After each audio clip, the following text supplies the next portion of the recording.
Welcome to आज़ीफाई pesticide management system. इस video में मैं आपको बताऊंगा कि आप प्रोडक्ट्स को कैसे ऐड कर सकते हैं।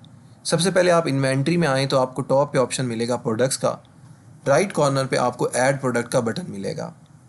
आपको प्रोडक्ट के रेलिवेंट ये वाली इन्फॉर्मेशन इनिशियली ऐड करनी पड़ती है। सबसे पहले आप उस प्रोडक्ट का इमेज ऐड करेंगे। अगर आप इमेज ऐड ना भी करेंगे तो इसमें कोई मसला नहीं है। तो यहाँ पर मैं सेलेक्ट इमेज पे क्लिक करता हूँ और यहाँ पर इसको मैं अपलोड करता हूँ तो ये इमेज यहाँ पर अपलोड हो जाती है। यहाँ से आप इसको क्रॉस करके चेंज भी कर सकते हैं। यहाँ पर मैं एक प्रोडक्ट का नाम लिख रहा हूँ पेंडिमेथिलीन, और यहाँ पर हम इसको सिलेक्ट करेंगे स्प्रे कैटेगरीज के अंदर। ये मेरे पास एक बॉटल है। अगर कोई कैटेगरी अवेलेबल ना हो तो आप डायरेक्ट यहाँ से भी ऐड कर सकते हैं। इसके बाद हम ब्रांड सेलेक्ट करेंगे। यहाँ आपके पास मल्टीपल ब्रांड्स हो सकते हैं, तो क्योंकि जाफ़र ब्रदर की प्रोडक्ट है तो यहाँ पर मैं इसको लिंक कर रहा हूँ। अगर आप ब्रांड यहाँ पर भी ऐड करना चाहें तो आप यहाँ से भी कर सकते हैं। ये ऑप्शन कैटेगरी और ब्रांड ऐड करने के पहले भी बताए गए हैं, तो आप अपनी आसानी के लिए यहाँ से भी चीज़ों को ऐड कर सकते हैं।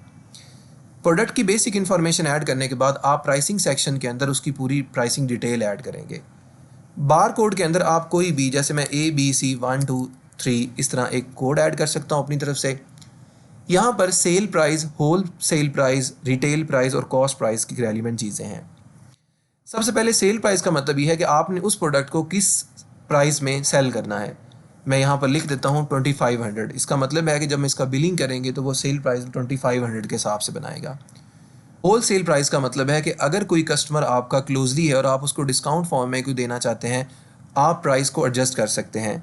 यहाँ पर मैं 2400 लिख देता हूँ। 2400 का मतलब है कि आप उसको होल सेल रेट में सेल करेंगे। रिटेल प्राइस का मतलब है कि अगर आप उसको मज़ीद डिस्काउंट फॉर्म, जैसे आपसे कोई डीलर बल्क फॉर्म में कोई प्रोडक्ट उठाता है तो आप उसको कोई ओरिजिनल रेट के हिसाब से एडजस्ट करके देना चाहते हैं, तो आप रिटेल प्राइस ऐड करेंगे। तो यहाँ पर मैं लिख देता हूँ 2250 रुपीज़, यानी 2225 रुपये में उसके एडजस्ट कर दूँगा। कॉस्ट प्राइस का मतलब है कि आपको वो बॉटल कितने की पड़ी है। फॉर एग्जांपल मैं कहता हूँ कि मेरे स्टॉक के अंदर मुझे वो 2000 की बॉटल मिली है। ओपनिंग स्टॉक का मतलब है कि जब आप फर्स्ट टाइम इस प्रोडक्ट को ऐड करेंगे तो ऑलरेडी आपकी शॉप या स्टोर पर कुछ स्टॉक उस प्रोडक्ट का पड़ा होगा, तो आप उसमें लिख देंगे। जैसे मैं इधर 50 अगर लिख रहा हूँ तो इसका मतलब है 50 वो प्रोडक्ट की क्वांटिटी है जो ऑलरेडी आपकी शॉप पर पड़ी है। और कहाँ पड़ी है, जैसे हमने वेयर हाउस के अंदर वो चीज़ें ऐड की थी उसके हिसाब से यहाँ आप सिलेक्ट कर सकते हैं। तो यहाँ पर फिल वक्त मैं रिमूव कर देता हूँ।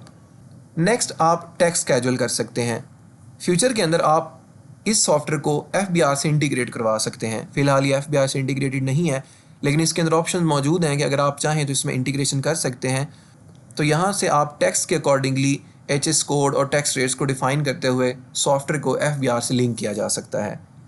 लास्ट पे ये कुछ ऑप्शंस हैं, जैसे एक्टिव का मतलब है कि करंटली आपकी वो प्रोडक्ट सेल हो रही है। कोई ऐसी प्रोडक्ट जो आपकी फ्यूचर में सेल नहीं हो रही, तो यहाँ से आप इसको डीएक्टिवेट भी कर सकते हैं। आप बार कोड प्राइस अरेंज कर सकते हैं यहाँ से। अलाउ नेगेटिव स्टॉक का मतलब है कि जैसे ही अगर आप गलती से कोई एंट्री करते हैं, जैसे आपके पास एक 10 प्रोडक्ट्स पड़ी हैं और आपने गलती से 20 एंटर कर दिए, तो वो आपको बता देगा कि आपका स्टॉक इतना बड़ा है और आप इतना सेल कर सकते हैं। फेवरेट प्रोडक्ट का मतलब है कि आप कोई आपकी ट्रेंडिंग प्रोडक्ट है जो सबसे ज़्यादा सेल हो रही है, तो आप उसको फेवरेट के ऑप्शन के अंदर ऐड कर सकते हैं। इसी तरह यहाँ पर अलाउ सेल बिलो कॉस्ट भी एडजस्ट कर सकते हैं। और इस सर्विस का मतलब है इनका की ऐड है, और आप इस सर्विस को भी एक्टिवेट कर सकते हैं फीचर्स के अकॉर्डिंगली। प्रोडक्ट की सारी डिटेल ऐड करने के बाद आप यहाँ पर क्रिएट प्रोडक्ट बटन पे क्लिक करेंगे। जैसे आप इस पर क्लिक करेंगे आपकी ये प्रोडक्ट ऐड हो जाएगी। फ्यूचर में आप इसके अंदर और भी बहुत सारी डिटेल्स को देख पाएंगे।